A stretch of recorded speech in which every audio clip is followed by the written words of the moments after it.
We live in a world where food is everywhere, designed to be irresistible. It's not your fault that you struggle. It's the environment that's wired to make you overeat.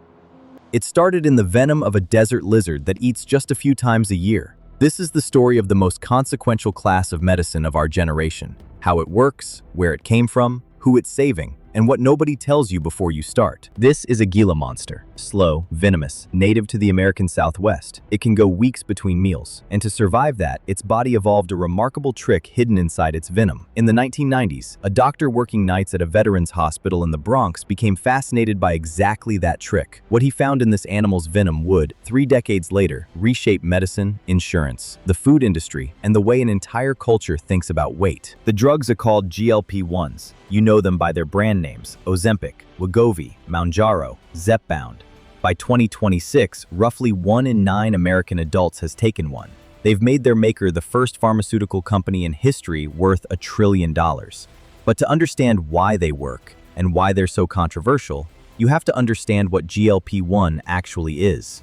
And for that, we start not with a drug, but with a hormone your own body makes every time you eat. GLP-1 stands for glucagon-like peptide 1. It's a hormone, a chemical messenger, released by cells lining your small intestine every time food arrives. Its job is to tell the rest of your body, food is here, let's manage it. It does 3 things at once. And the drugs work by mimicking this natural hormone, just far more powerfully and for far longer. The first thing it does is slow your stomach down. Picture your stomach emptying its contents onto a conveyor belt into your intestine. GLP-1 slows that belt. Food stays in your stomach longer, so you feel full longer, and you feel full on less. This is why people on these drugs describe eating half a meal and pushing the plate away. The second thing happens in your brain. GLP-1 acts on the appetite centers of the hypothalamus, turning hunger down like a dimmer switch. Not off, down. This is the mechanism behind what patients call the disappearance of food noise, the constant background hum of thinking about food. Researchers say it's not a formal medical term, but it's the effect people describe most, often within the first 2 weeks. And the third thing is why these were invented in the first place: blood sugar. Here, GLP-1 acts like a traffic controller for your pancreas. When blood sugar rises, it gives insulin the green light to bring it down, and tells glucagon, the hormone that raises blood sugar, to stop. Crucially, it only does this when your sugar is actually high, which is why, on its own, it rarely causes the dangerous lows that older diabetes drugs could. Now,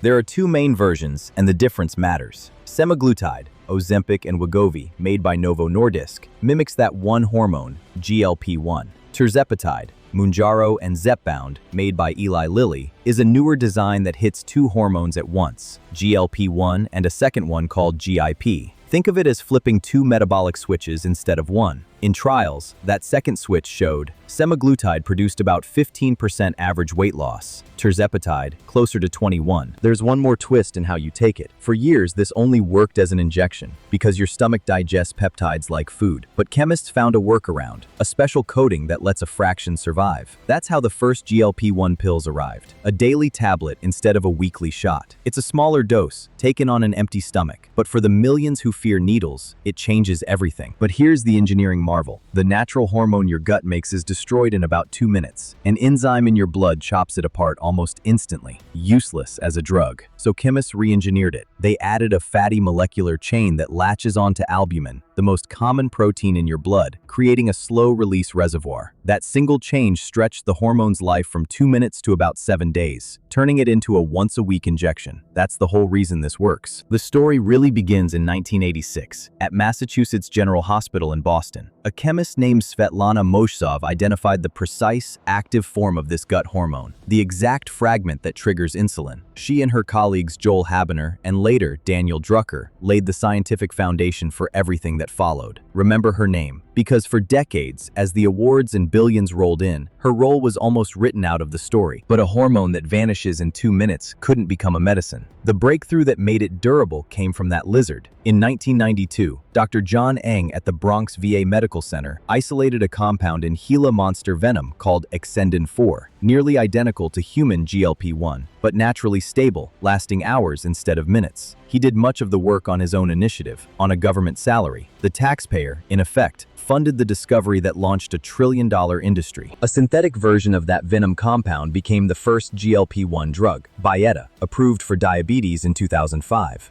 It required 2 shots a day. The race was now on to make it last longer and work better. Novo Nordisk, a century-old Danish insulin company, engineered a once-daily version, then the once-weekly semaglutide, Ozempic, approved for type 2 diabetes in December 2017. Before the blockbusters, there was a humbler beginning. That first venom-based drug, approved in 2005, was a modest success, twice daily, with plenty of nausea and only a few pounds of weight loss. For years, GLP-1 was a quiet diabetes story. Almost nobody predicted that this same molecular idea, refined and amplified, would one day become the fastest-selling class of medicine in history. Breakthroughs rarely announce themselves. They usually look, at first, like small experiments that barely worked. And here is the twist that changed everything. These were diabetes drugs. The weight loss was a side effect, noticed, then pursued. When researchers pushed the dose higher in people with obesity, the results stunned even the developers. Around 15% of body weight, gone. In June 2021, that higher dose became Wegovy, approved specifically for weight loss. Eli Lilly followed with its 2-hormone tirzepatide, Mounjaro for diabetes in 2022, Zepbound for weight loss in 2023, with trials showing over 20% weight loss, the most of any drug ever approved. But the boom had a casualty almost no one talks about. These started as diabetes drugs, and when the whole world suddenly wanted them for weight loss, the people who needed them to survive couldn't find them. For much of 2023 and 2024, diabetics rationed doses, called pharmacy after pharmacy, went without. A medicine invented to manage blood sugar had become so desirable for a different reason that it vanished from the shelves of the patients it was built for. Then came the moment that transformed these from lifestyle drugs into something the medical establishment couldn't ignore. In 2023, a trial called SELECT followed more than 17,000 people with heart disease and obesity, but not diabetes. The result?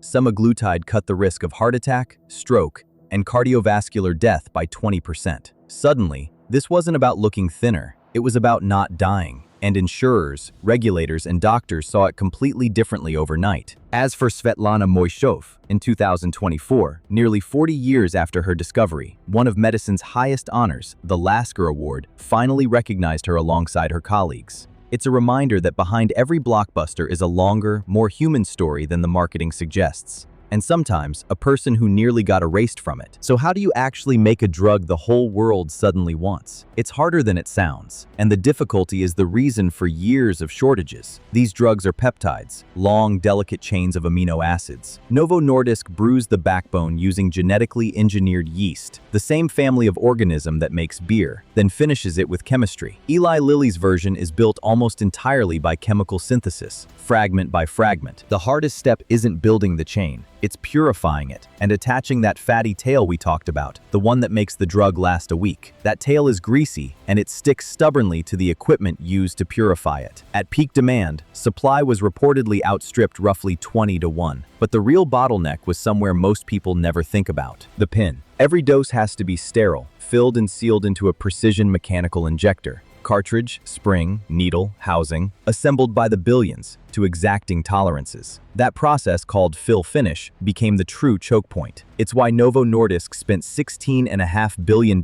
acquiring a contract manufacturer just to get more filling capacity, and why both companies have committed tens of billions to new factories. Eli Lilly's build-out in Indiana is the largest investment of its kind in American pharmaceutical history. And this is where the story turns uncomfortable. In 2024, researchers at Yale estimated that a month's supply of semaglutide could be manufactured at a profit for somewhere between 89 cents and about $5. The single most expensive part isn't the medicine, it's the plastic pen. That same month's supply has listed in the United States for close to $1,000. Now, that estimate is marginal cost. It doesn't count the decades of research, the failed trials, or those tens of billions in new factories. But the gap is real, and it's at the center of everything that comes next. That price gap didn't go unnoticed. By late 2025, political pressure forced the makers to the table. The manufacturers agreed to deep discounts for government programs, and direct-to-consumer prices began to fall. It's a start, but it also revealed the real machinery underneath. These prices were never set by what the drug costs to make. They were set by what the market would bear. until someone with enough power finally pushed back. Let's be clear about what these drugs do well, because it's genuinely historic. For weight, nothing in a pill or a shot has ever come close. Average losses of 15 to 21% of body weight, territory that used to require surgery. For many people with obesity, that's life-changing, and the data behind it is some of the most rigorous in modern medicine. But the weight may not even be the biggest story. That heart result,